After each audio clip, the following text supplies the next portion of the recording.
living and be a real daddy and mom. They have the old directors from ITAV.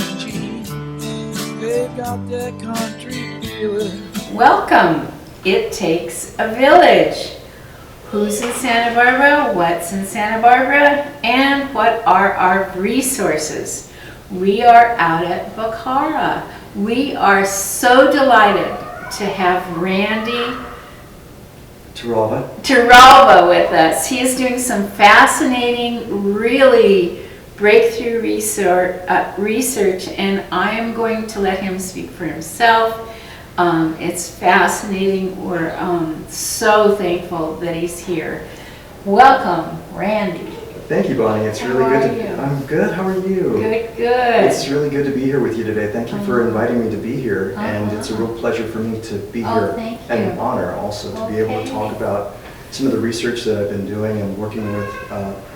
Tell me about yourself. Sure. So I'm actually not a native Californian. I'm from Texas. I was born and raised in San Antonio, Texas, and went to medical school there at the Health Science Center in San Antonio, and actually decided I wanted to go into anesthesiology, I wanted to get the best training that I could, and so Mass General was too cold for me. Boston was too cold, so I said, no, I'm not going to do that.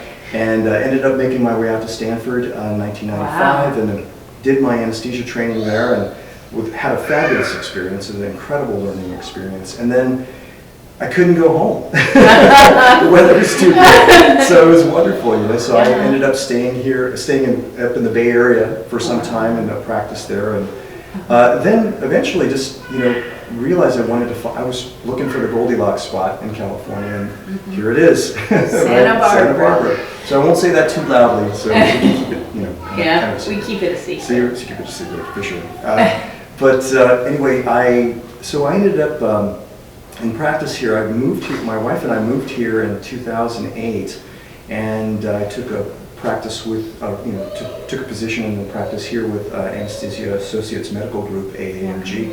And a fabulous group, wonderful community of physicians. I have to say, we're really fortunate at the so level. Important. It really Wow. is. I mean, I tell you, at a time when healthcare is in flux and crisis in some areas and some regions of the country, we're very fortunate here to have one of the highest caliber group of physicians servicing this community and taking care of people here. So that's great for people in Santa Barbara in terms of their health. That's for sure. I also heard that your wife is a psychologist. That's right. Is that true? That's true. That's Okay. true. She's so I get free therapy for life. It's actually really good. Now we know what's going on. Now we really know. Yeah, exactly. She's actually a neuropsychologist here at the Cottage Rehab Center downtown.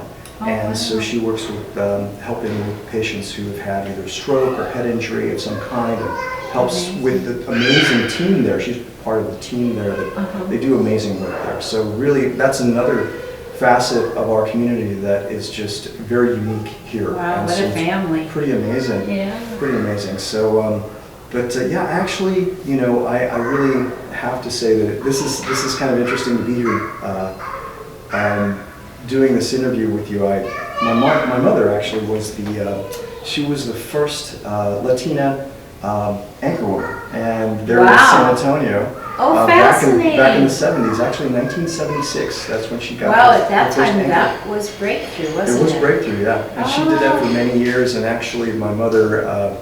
I got the benefit of being able to, be on her program a number of times, etc. So it's kind of. So this is old hat to you. Oh, this is fun. This is a lot of fun. Yeah. Well, I'll talk a little bit about some of the research that I've been working on. It's a fun thing. I've been in clinical work in anesthesia. I've been an anesthesiologist for almost 20 years, and in clinical medicine for 25 years. And about 10 years ago, I started to study a clinical phenomenon in anesthesia called postoperative delirium. And essentially, it's one of those things where I won't talk about it too much right now, because that could be a whole other segment at some point in time in the future, because I think it's important. And the good news is that we have, the ultimate good news on that is that there's been a lot of tremendous research that's been done in that area, and some very innovative therapies have evolved from that research. So postoperative delirium will become less of a phenomenon currently and in the future. So that's just to let you know, because I'm sure some of your viewers will be alarmed. And be alarmed. They read about it, like, oh my God. But actually what it did, studying that particular clinical phenomenon essentially is it presents as, after major surgery, major vascular surgery, or major orthopedic surgery, some individuals will have a mental status change that can sometimes lead to cognitive dysfunction. Wow. And long-term. And so anyway, again, the good news is we have good therapy for it now, so not to worry. But in studying this, studying and trying to understand the pathophysiology, the mechanisms underlying that, what became pretty apparent was I'm basically a systems biologist at heart, and so I've always had a fascination with neuroscience and trying to understand how to protect the brain as we age, and also when we face major trauma or major catastrophic illnesses. And so I've always been my passion has been really around being able to understand how to make the brain more resilient in times like that. And so in studying that and studying the systems biology around what happens during surgery to the body and studying the molecular mechanisms involved, it gave me a tremendous insight into understanding how certain neurodegenerative diseases can occur in the brain, particularly Alzheimer's disease. And so that's kind of how I moved into using the systems biology to think about Alzheimer's. And the result has been, over the last several years, I've been very dedicated to, and in fact I've left my clinical practice over a year ago to pursue this full time. So this is a time when I believe that we really need a cure for this disease. And time is of the essence. And so I knew it was now or never. So I decided to take a step out, and I can always go back to clinical medicine, but this is a time when I really need to do this. And so I was able to, anyway, I'll tell you more about that. But in studying this systems biology, it led to some significant understanding about some of the mechanisms involved in Alzheimer's that we really haven't explored yet. And so what I did was I took those systems, various systems like the immune system, the inflammation system, the neurotransmitter axis, the hypothalamic axis, it's all of these things that are involved. And you throw in a little bit of evolutionary biology to try to understand the context of how these things become selective adaptations. And then suddenly I realized that there were some mechanisms that were involved that were not being explored. And mechanisms that are different than the standard amyloid mechanism. And just as, I'm sure many of you viewers have all heard of Alzheimer's disease. We all know about it. It's a terminal illness. Currently there is no cure. It starts 10 to 20 years before we can even measure signs or symptoms of that disease. And once it starts, it's a progression that is unstoppable. And over a period of about a decade after that, once the first signs and symptoms appear, it ends in dementia and disability, and complete and total disability. So it's a horrific disease, and it's not just for the person that's affected, but for the families. It's just horrific from that standpoint. And so what your viewers don't know is that they probably don't know the cost, in lives and the number of lives. We have over 45 million people worldwide who have Alzheimer's today. And 6 million of those, approximately 6 million of those, are in the United States, 1 million in Canada. So this is a huge disease. But the other thing that they may not know is the cost. We already know the emotional cost and the cost in lives, but the actual financial cost is unbelievable. In fact, we spent over $260 billion just in care on Alzheimer's patients in 2014 in the United States. We will spend $1 trillion worldwide this year. $1 trillion this year. And in the United States, 300 billion of that will belong to us. Now, The other problem is that over the next 5 years, we will spend in just the US alone, we will spend almost $2 trillion to combat this disease. But, and this is, again, we don't have a definitive treatment or cure for this disease. So this is just care. And if we don't come up with a significant treatment for this over the next 5 years, it will bankrupt Medicare. There's no, that's not a good thing. Not a good thing. No. And a big part of this is that as we all know, the baby boomers from 1946 to 1964, we had this unprecedented reproductive cycle where you had over 4 million children born in the U.S. every year. That's a lot of children. That's a lot of children. And that's the most the world had ever seen, really, right? And so leave it to good old US of A. First again. First again, right? First again. And so now what we know is that by 2040, all those baby boomers will be from 76 to 94. Yes. And what is indicated by the current epidemiology from the NIH and some other resources around the world is that it's predicted, so that's going to be 80 million people who are going to be in that target age range in 2040. And they're estimating that approximately 30 million of those individuals are going to have this disease. And so, and the unfortunate thing is, I think that from some of the research that I've been working on, and I'll talk a little bit more about that in a moment, how we found this this piece of information. What is really important is that, and just even more it creates even more pressing urgency, is that we had thought that all of this data is based on the notion that, well, you just have a large segment of the population and they're aging, and that's why we're seeing this seemingly increased incidence of this disease.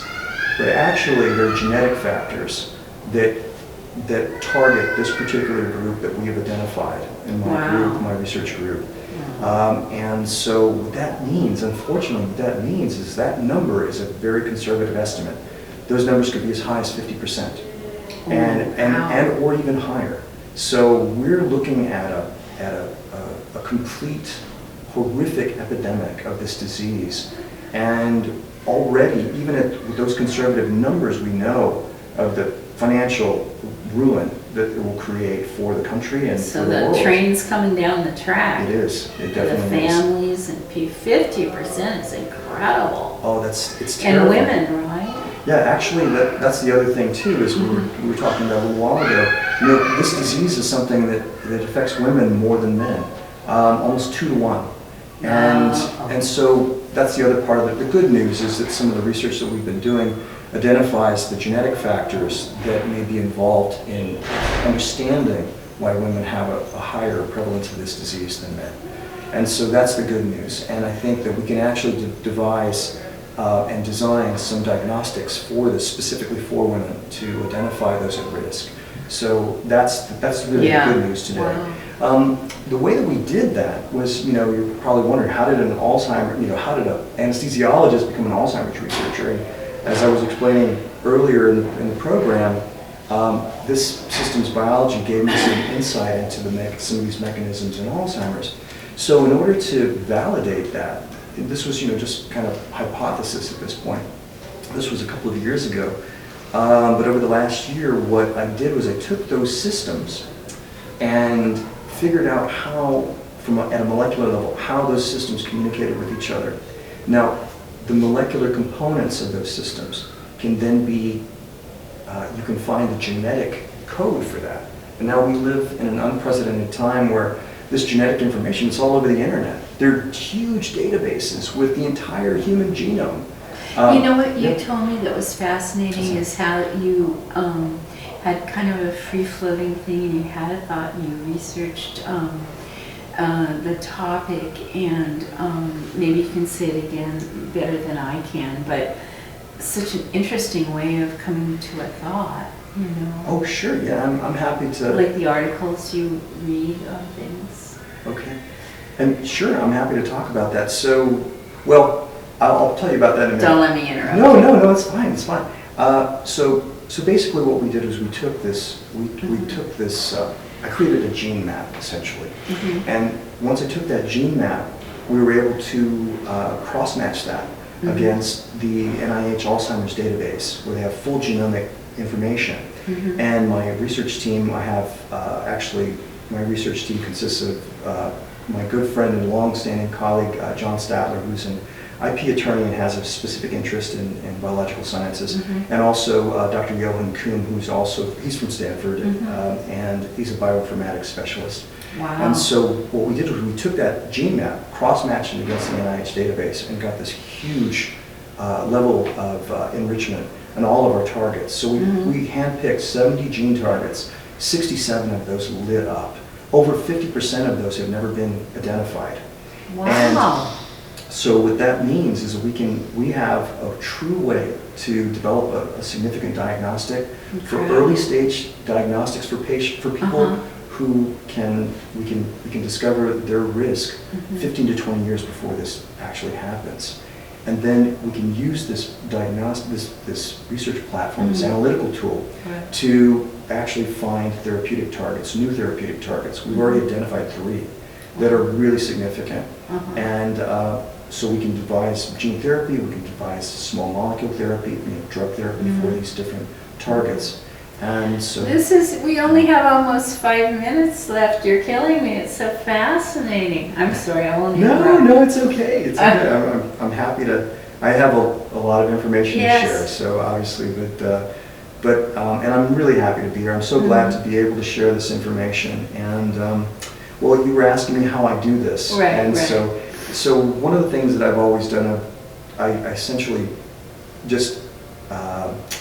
I just kind of follow an intuitive thought process. I ask questions, and then as I ask those questions, that kind of leads me into a practical way of asking the question, and then I can go online to PubMed, which has the largest collection of scientific articles in the world. Wow. And so it's amazing. So I have resource. It's a tremendous resource. So I have pretty much full access to that. Yeah. So once I go online, then I can actually download all of the papers that seem to correlate to some aspect of the question that I'm asking. I download those papers and probably will go through, spend about 15, 16 hours just nonstop going through 100 articles, in a day. And that was the benefit of medical school. I could memorize phone books, right? And so it comes in handy after a while. I don't have... You wondered then, but now... I had a photographic memory at that point, but now it's just more photogenic, and that's about it, right? So, I'm just joking.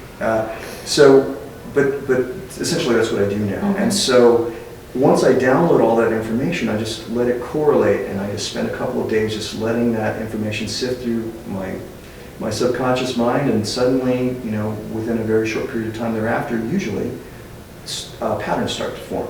And from those patterns, then I can start to ask more intuitive questions. And so that seemed to have worked. You're probably describing brilliance, you know that. Oh. Clearly. Well, all I know is that what's really exciting is that I've been worried about this disease for a long time, and I can tell you that now what I realized is that we really do have a pathway to finding a cure. And so we're a privately funded company. My company is Neurogenica, and so we're based out of Silicon Valley in Palo Alto. But what we're actively fundraising now. We've done a tremendous amount of work that we've already funded ourselves. So, if someone wanted to give to your cause, who would they? Is there a phone number, address? How would they give you money? Well, we're just starting to fundraise, so we're really not established for that quite yet. But I'm happy to give you information as that becomes available. Okie doke. So that would be great. Okay. So, but we do have some urgency in getting this. Getting the research done, and our vision is that we can save 100 million lives by 2050.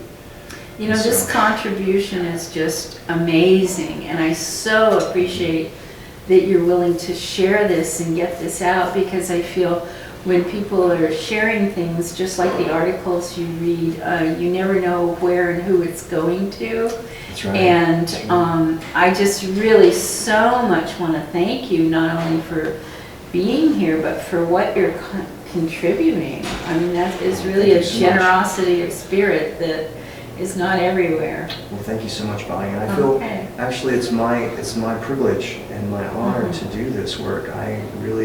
It's my passion. Yeah. And I feel very fortunate to have found it. Okay. And Well, so thank you so much for having me. Thank you so much. Okay. Well, what a resource of Santa Barbara. Unbelievable. Thank you so much. You know, Santa Barbara has a lot of things, a lot of wealth, and one thing we do need to remember is that in Santa Barbara, every night there are children who go to bed hungry. So it takes a village. Let's work on that. And thank you, thank you, thank you. When you told me you loved me today, I remembered yesterday. Hi, I'm Bonnie from It Takes a Village. We're here on Ortega and Santa Barbara Street. What have we discovered? It's a Steve Nipper company. Let's go in and check it out. Hi, Steve. How are you? Hi, Bonnie. I'm great. Thanks for stopping in today. All right. What's going on around here? Well, we're here at Soul Wave, where we make people's water better. All right. And I'll say that you have a pretty good reputation in this town. How did you earn that? Well, with 23 years of service to the community and doing a good job and standing behind what we do, that's what we've earned. That's what I've heard. Yeah. And I just want to thank you, Bonnie, for helping us support It Takes a Village. We couldn't be happier. Thank you. You're welcome. Take care. And so we learned more about Santa Barbara. We have a company that helps the economy of people because of their prices, and they help your good health with good water. Very, very important. Thank you, Steve Nipper at Soul Wave.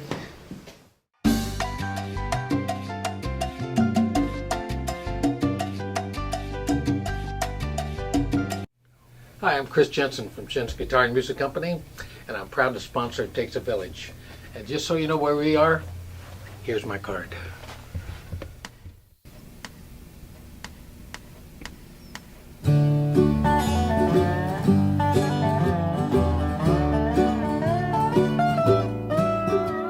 It started out one Saturday night at the Condor. You told me you didn't love me anymore. We started picking up the pace, then much to our disgrace, the bartender said, "Will y'all kindly leave?" Ha, ha, yeah, yes, I'm over you. Ha, ha, yeah, yes, I'm over you. Ha, ha, yeah, yes, I'm over you. And I'm thanking God that I'm over you. We went on over to your mom's trailer condo.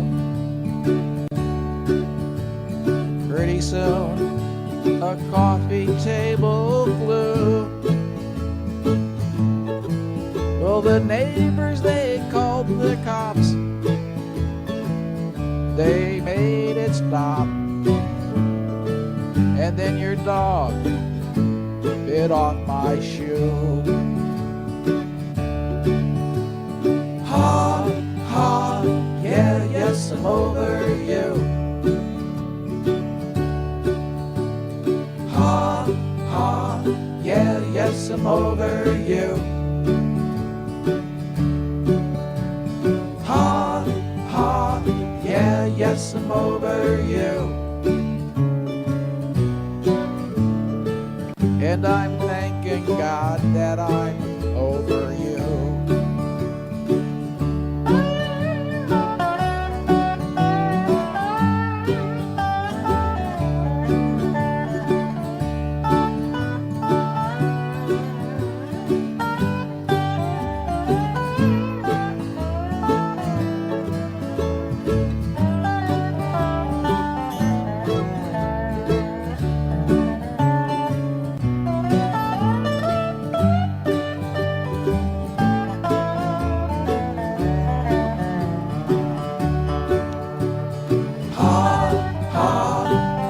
Yes, I'm over you. Ha, ha, yeah, yes, I'm over you. Ha, ha, yeah, yes, I'm over you.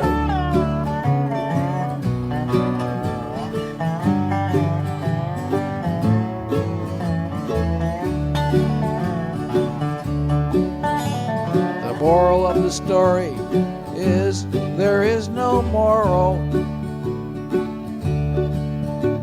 I'll leave that to those folks on Fox News. Another man might have been angry. Another man might have been blue. Me, I just went out and bought some shoes. Ha, ha, yeah, yes, I'm over you. Ha, ha, yeah, yes, I'm over you. Ha, ha, yeah, yes, I'm over you. I do. And I'm thanking God that I'm over you.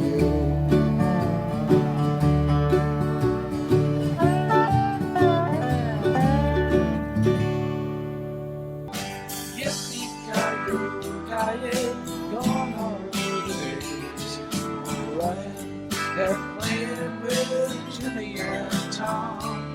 Yippee-ki-yo-ki-yay, gone are the days living and being with Daddy and Mom. They have the old records of Hoppy and Gene. They've got that country feeling. You know what I mean? Every time I